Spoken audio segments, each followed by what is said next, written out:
Good afternoon, everybody. So I just got back from the place you go to get your car renewed, like the vehicle registered. I went to the wrong place. I was in the wrong county apparently because I'm in a new place, and apparently I'm in a county I didn't think I was in. So I sat in a line for 2 hours and got to the front and was like, "Oh, this is amazing!" I finally got to the front of the line, and he's like, "You don't live in this county," and I was like, "Are you sure it's not this county?" And he was like, "Yeah.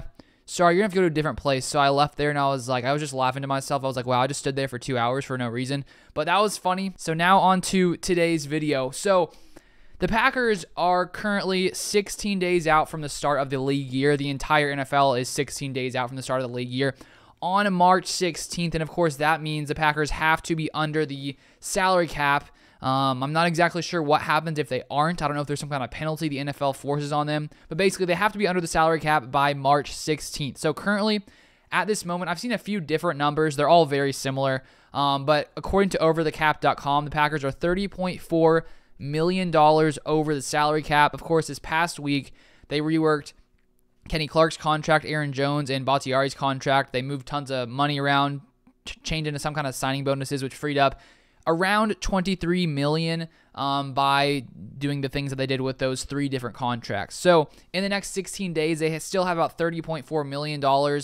Some say about $29 million, somewhere in that range, to clear of the salary cap. And that's, of course, without signing any free agents. And the Packers have around 20-ish free agents currently. Of course, the biggest ones being Devontae, Marcus Valdes-Scantling, Robert Tonyan, our punter,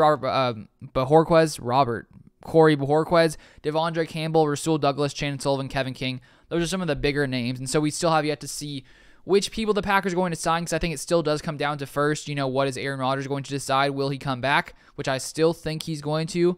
And I would assume, I just feel like we would hear this week from what he's going to do, because the Packers, first off, need to know what he's going to do before they decide to do anything else with all these other players, potentially signing Devontae, whatever they decide to do there. So I feel like there's lots of things about to go down in these next 2 weeks, because the Packers will continue to have to make these changes with contracts or extensions or whatever they decide to do with all of these players to be able to get under the salary cap, because $30.4 million still is a good amount to go. But we did see with just 3 different contracts how they're able to free up $23 million just like that by pushing some money to future years, which could potentially, hurt them further down the line in the future.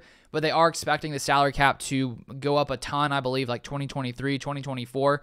So hopefully the Packers will be okay. Brian Gutekunst just wants to get the most out of the team they have here, especially, with Aaron Rodgers hopefully coming back. So it's going to be a pretty entertaining next couple weeks, I think, especially seeing what Aaron Rodgers is going to do, what's going to happen with Devontae. I'm excited to see what happens and what goes down, and I'll be covering it all on this channel. So subscribe if you guys have yet to subscribe. But that is all I have for today, and I'll see you guys next time.